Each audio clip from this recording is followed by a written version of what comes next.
everyone, welcome back to my channel. My name is Lucy, and in today's video I'm talking about the most intimidating books on my TBR. So if you're new to my channel, you may not know I am a big fantasy reader, and fantasy books just generally seem to be quite intimidating, you know, in general. Not all of these books I'm mentioning today are fantasy, but a lot of them are, and I just get very intimidated by books with very complex themes. You know, if they're over 400 pages, 500 pages, I'm immediately intimidated. And I also get intimidated by starting series. Like, does anyone else just have a bit of a fear over starting a series and realizing there's like 6 books to read? Because that always just gets me, you know? Anyway, these books all fit into those categories, and honestly, I need to get my act together and just read these books already.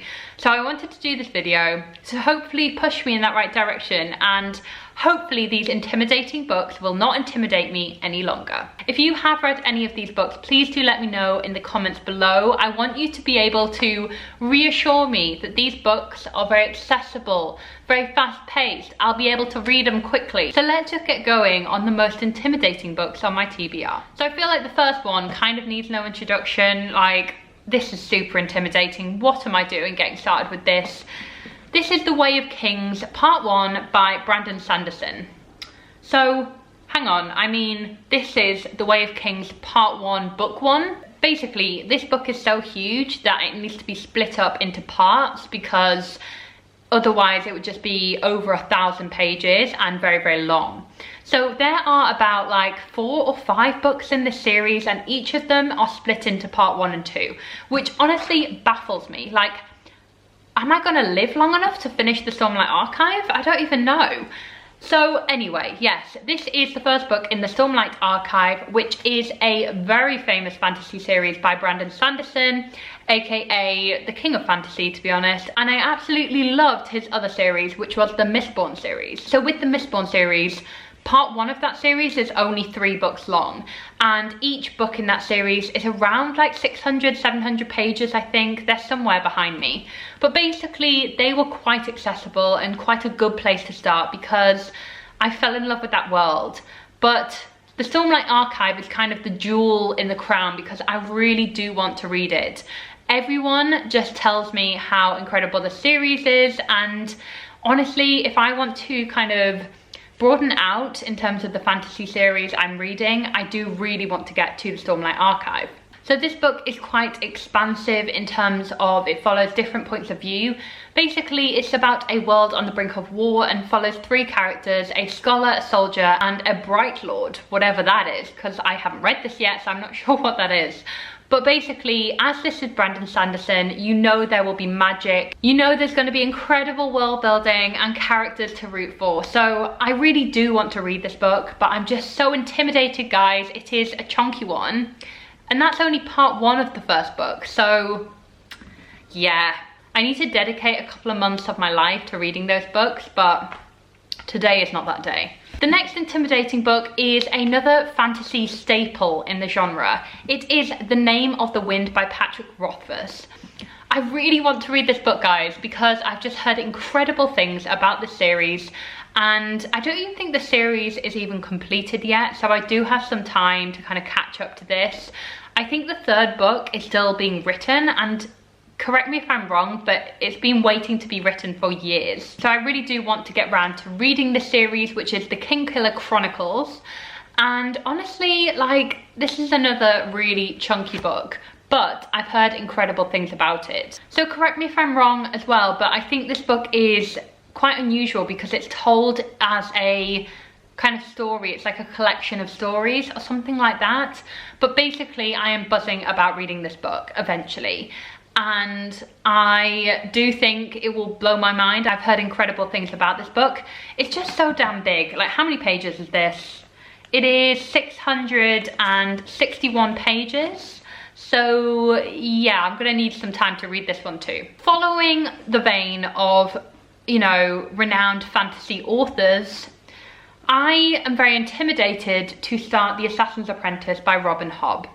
This is the start of the Farseer trilogy, and I've heard incredible things.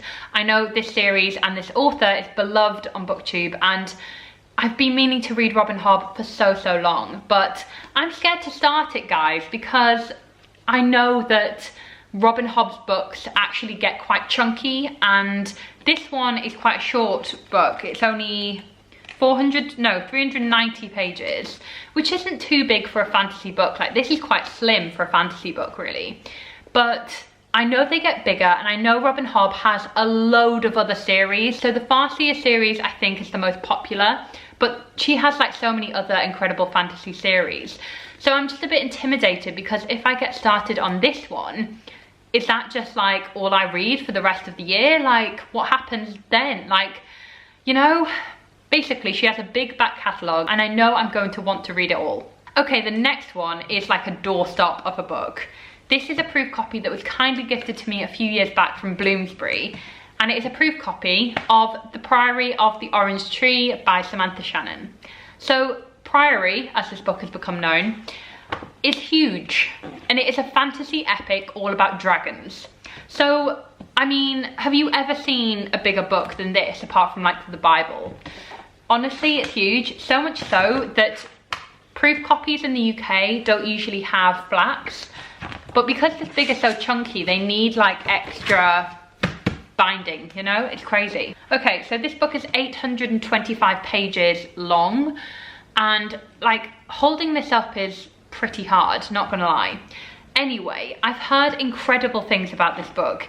I think it is supposed to be very ambitious and very accomplished, and it focuses on women who are saving the world.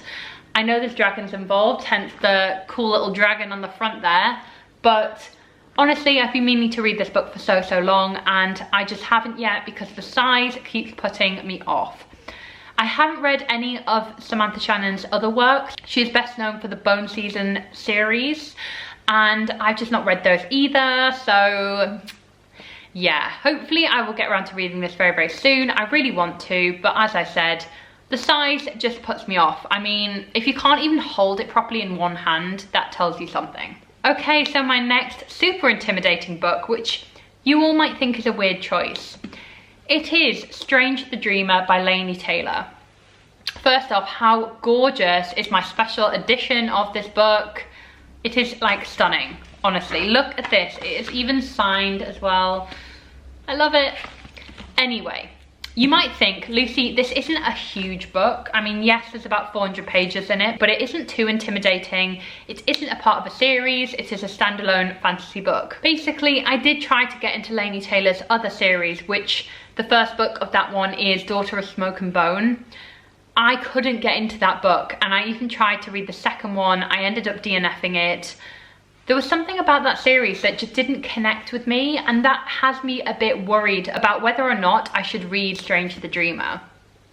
So I do think maybe it's time to give Daughter of Smoke and Bone another go, because I was, you know, I read that book years ago. Like, I'm a very different reader now, you know? And also, I read a lot more fantasy now than I did back then, so I do think maybe I just wasn't prepared for it or really could appreciate it, you know, because it is supposed to be amazing. But Strange the Dreamer is also supposed to be awesome, so I shouldn't be intimidated by this. I should just try and read this. This book is all about dreams and gods and everything like that, and honestly, I do want to read this very soon. Let me know down in the comments if you've read Strange the Dreamer and what your thoughts of it were. Try to persuade me to read this book, guys. I would really appreciate it. And finally, the anomaly out of this whole video is a history book. And the reason why this is super intimidating is because it's chunky, guys. It's huge. It is SPQR by Mary Beard. So, this was gifted to me a while back from the Waterstones Books of the Year, and I received the whole shortlist of the Waterstones Books of the Year, and this was on it. And basically, this is a history of ancient Rome. I am a big history fan. I love history, and you'll probably have seen a lot of historical fiction videos on this channel. So, ancient Rome, I don't know a lot about. It's not really my time period. So I do want to read this book eventually and just kind of like feel like I know ancient Rome. This beauty of a book is also signed by Mary Beard, which honestly, I just love this. I'm never getting rid of this, even if I never read it, which I really hope one day I will. But it's just so intimidating because this will be such a commitment. Like, never mind any of the rest of these fantasy books. Like, this is a beast, and it will probably be quite, not dry, but because it's like a history book, it's non-fiction. It probably won't be as magical and fast-paced as a lot of these fantasy books will be. But I do feel like this is an important book for me to read at some point in my life. So it'll probably be sitting on my bookshelves collecting dust for another few years, but I hope to get around to reading this one day soon. So guys, those are the most intimidating books on my TBR. I am intimidated by the lot of them, and the fact that they're all just sitting there piling up next to me is stressful. Anyway, thank you so much for watching this video, guys. I really appreciate it. If you did enjoy it, please do let me know in the comments below, and let me know if you've read any of these books and what you'd recommend me reading first. Thank you again for watching, and I'll see you very soon in another video. Bye.